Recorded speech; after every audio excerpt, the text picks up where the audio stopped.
जाते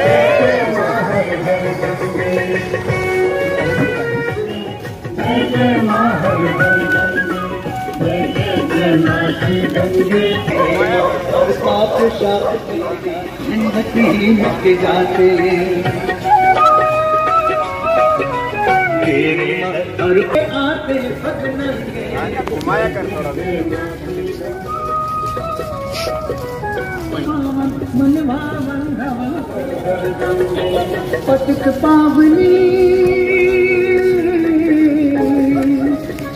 पतित पावनी आप नाथ जय जगन्नाथ जय जय माँ हर हर गंगे जय जय मासी गंगे जय जय माँ हर हर गंगे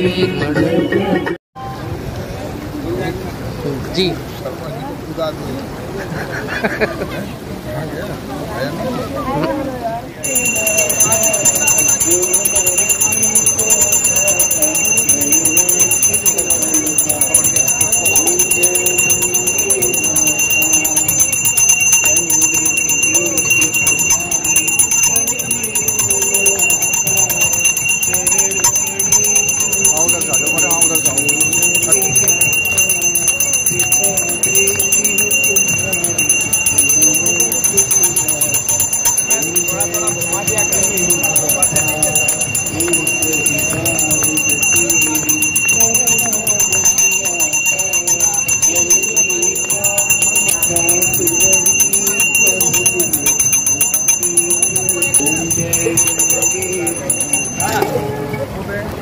भैया थोड़ा पीछे हो जाओ, पीछे से भी हो जाएगा सारा काम।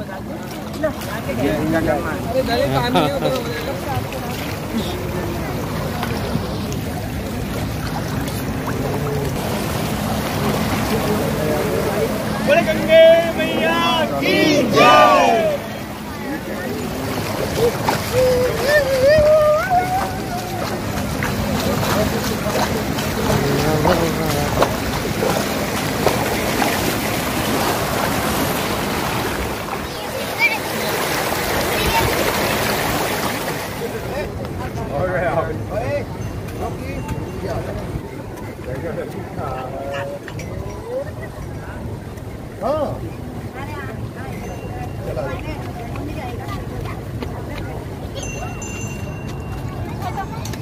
फिर हम सब लोग पूज्यपाद गुरुदेव बाबा हठयोगी जी के नेतृत्व में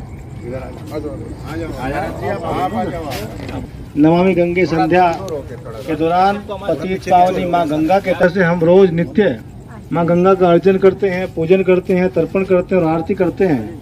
हम सब लोग बड़े ही सौभाग्यशाली हैं जो पूज्य बाबा हठयोगी जी के नेतृत्व में हमें नित्य संध्या में शामिल होने का अवसर प्राप्त होता है।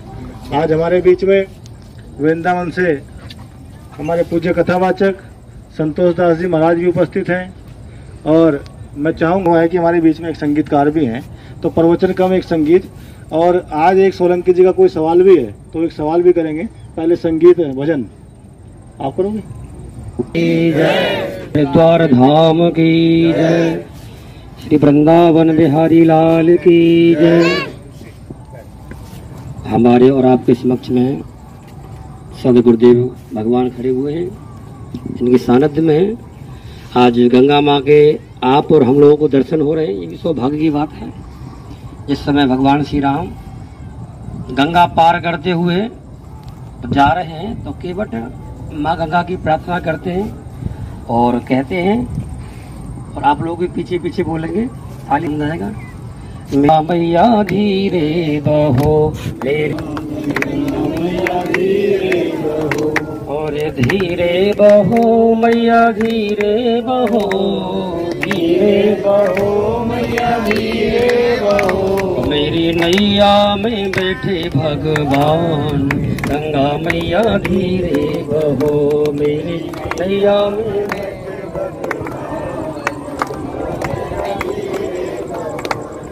कौन की नैया कौन की गंगा, कौन की नैया कौन की गंगा, कौन की नैया कौन की गंगा, कौन की नैया। राम गंगा मैया धीरे बहो, कौन के लक्ष्मण केवट की नैया और भागीरथ की गंगा, केवट की नैया केवट की नैया और भागीरथ की गंगा, केवट की नैया और भागीरथ की गंगा। राजा दशरथ के लक्ष्मण राम, गंगा मैया धीरे बहो। राजा दशरथ के लक्ष्मण राम, गंगा मैया धीरे बहो। और मेरे नैया में बैठे भगवान, गंगा मैया धीरे बहो। मेरी नैया में बैठे भगवान, गंगा मैया धीरे बहो। पार करे नैया और पाप हरे गंगा, पार करे नैया और पाप हरे गंगा। पार करे नैया और पाप हरे गंगा, पार करे नैया और पाप हरे गंगा। और भक्तों की श्री भगवान, गंगा मैया धीरे बहो। वांछा कल्पतरोर्भ्यश्च कृपा सिन्धुभ्य एव च पतितानां पावनेभ्यो वैष्णवेभ्यो नमो नमः। पूज्यपाद हठयोगी बाबा जी के चरणों में वंदन करते हुए, माँ गंगा के चरणों में नमन करते हुए, हरिद्वार की इस पावन धरा में पूज्यपाद हठयोगी बाबा जी के सानिध्य में नित्य प्रति गंगा दर्शन, गंगा आरती का यह अनुपम लाभ जो प्राप्त हो रहा है, यही जीवन की वास्तविकता है। गंगा का दर्शन करने मात्र से मोक्ष की प्राप्ति होती है, और वो भी गंगा का दर्शन यदि संत के सानिध्य में प्राप्त हो जाए तो इसमें किंचित मात्र भी संदेह नहीं है कि भगवत प्राप्ति नहीं होगी। इसलिए आप सब बड़े धैर्य और विश्वास के साथ इस मुहिम में, गंगा आरती में शामिल हो, ज्यादा से ज्यादा संख्या में शामिल हो, क्योंकि ये केवल चंडी घाट का कार्यक्रम नहीं है, अपितु पूरे विश्व के कल्याण के लिए पूज्यपाद जी का ये जो आवाहन चल रहा है, ये जो पूजन चल रहा है, गंगा की आरती चल रही है, ये सबके कल्याण के लिए है। तो इस प्रकार से हम सबका उत्तरदायित्व है कि यहाँ आकर के हरिद्वार क्षेत्र में जो भी श्रद्धालुगण आए हुए हैं उन्हें चंडी घाट अवश्य आना चाहिए और पूज्यपाद हठयोगी बाबा जी के आश्रम में आकर के गंगा आरती जरूर करें। जय श्री राम। गंगा माँ के तट पर हमारे दादा गुरु कलापर स्वरूपी हमारी ऊर्जा के स्रोत, उनको मेरा नमन। महाराज, बड़े दिनों से जब मैं आपसे ज्ञान और शिक्षा लेता हूँ तो एक क्वेश्चन मेरे मन में चला जो मैं आज से आपसे पूछकर अपनी उस ज्ञान को बढ़ाना चाहता हूँ। स्वामी जी, आज सभी घरों में, तकरीबन सभी में नहीं कहूँगा लेकिन ज्यादातर घरों में एक कलेश का कारण बना हुआ है। बच्चे माँ बाप की नहीं सुनते, भाई भाइयों में नहीं बनती, मियाँ बीवियों में नहीं बनती, परिवार टूट रहे हैं। पहले ज्वाइंट परिवार होते थे। ऐसा क्या इस समाज में हो गया है? ऐसे ही हमारा मार्गदर्शन करें ताकि सबके जीवन में सुख शांति बने और रिश्ते ना टूटे। जय श्री राम। सोलंकी जी का सवाल बड़ा मार्मिक है। वर्तमान परिस्थिति जिस समय इस समय चल रही है और बहुत सारे लोग इसे कलयुग का प्रभाव बता के इतिश्री कर देते हैं, लेकिन इसका निदान क्या है वो नहीं बताते। बीमारी अगर खत्म करनी हो तो उसको औषधि उसी तरह की चाहिए जिससे वो खत्म होगी। और जो आजकल आपने पूछा कि ये घरों में इस तरह की अशांति क्यों है, मियाँ बीवी में झगड़ा क्यों है, भाई भाई में झगड़ा क्यों है, बाप बेटे में झगड़ा क्यों है, माँ को चाह नहीं रहे हैं, इधर उधर की बात कर रहे हैं, परिवार और कुटुंबों में सामंजस्य नहीं है, वैमनस्य की बहुत वो है। तो ये सोलंकी जी उसका मुख्य कारण है संस्कार। हमारे यहाँ अनादिकाल से, जब से सनातन की उत्पत्ति हुई, वैदिक धर्म का प्रचार प्रसार हुआ, हम लोगों के यहाँ जब से ये पद्धति चली है, आज से नहीं अनादिकाल से, ऋषि मुनियों के समय से चली आ रही है। तो हमारे यहाँ 16 संस्कार होते थे और पहला संस्कार गर्भाधान संस्कार था। तो जब बच्चा गर्भ में प्रवेश आता था तभी से उसे संस्कार देना शुरू कर देते थे। और इसका प्रत्यक्ष उदाहरण आपको अभिमन्यु है कि उसने शिक्षा, युद्ध शिक्षा ग्रहण करी थी कि नहीं करी थी? तो ये जो संस्कार है ना, मिटते जा रहे हैं, टूटते जा रहे हैं, बिखरते जा रहे हैं, और हम लोग खाली तीसरी कर लेते हैं। या बीच को ज्यादा जोर देना चाहिए, क्योंकि देखो बिना संस्कार के कुछ नहीं होता। कि ना संगत से गुण उपजे, संगत से गुण जाए, बस फांस और मिश्री एक ही भाव बिकाए। अगर एक बच्चे को आप भेड़िए में छोड़ दोगे तो भेड़ियों की चला चलेगा, भेड़ियों की तरह पानी पिएगा, भेड़ियों की तरह भौंकेगा, भेड़ियों की तरह जाएगा, भेड़ियों की तरह काटेगा। और अगर उसी बच्चे को आप किसी गुरुकुल में छोड़ दीजिए तो वो आपका कितना संस्कारवान बनेगा ये घर का। और अगर उसी बच्चे को आप ऐसे स्मैक वाले हैं जो आजकल घूमते फिरते रहते हैं, उनमें जैसे आज घाटों पे देखते हैं, करते धरते हैं, तो उनमें छोड़ दीजिए तो आप नछड़ी गंजड़ी बन जाएगा। तो ये बहुत लंबा विषय है आपका कहा हुआ पूरा, इसके ऊपर तो एक दिन बोलो तब भी कम है।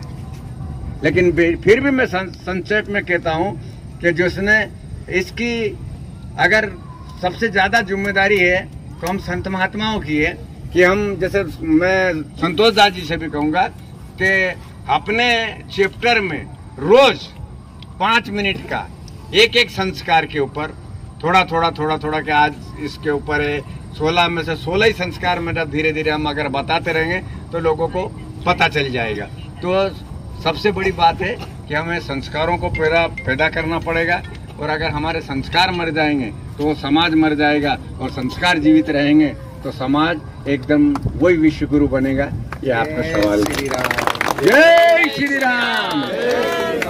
गंगा मैया की जय, गंगा मैया की जय, गंगा मैया की जय, गंगा मैया की जय, गंगा मैया की जय, गंगा मैया की जय। हर हर महादेव। आप लोग इसी तरह से रोज अगर गंगा का इस बहाने ही सही, भक्ति नहीं हो तो बहाना ही चल जाता है। अगर आएंगे तो जाने अनजाने में भी अगर हम पुण्य करें ना तो पुण्य प्राप्त होता है। अगर हम जाने अनजाने में अंधेरे में भी गुड़ खाओ ना तो वो मीठा ही लगता है। तो जाने अनजाने में भी हम गंगा माँ का स्पर्श करते हैं, चरण करते हैं, आंचल लगाते हैं, उसकी वंदना करते हैं। तो गंगा माँ देखिए वो जीते जी तो सबका उद्धार कर ही रही है, हजारों लाखों करोड़ों अरबों लोगों का पालन कर रही है, और मरने के बावजूद भी मुक्ति देती है। वो पावन तट गंगा माँ का है।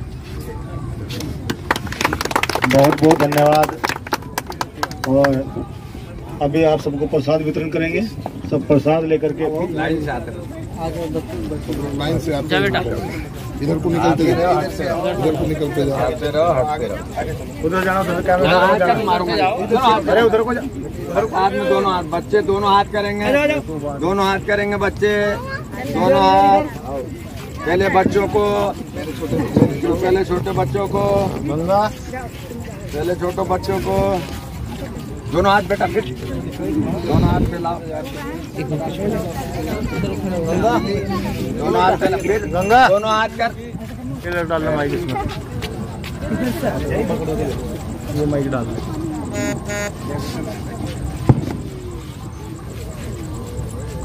इधर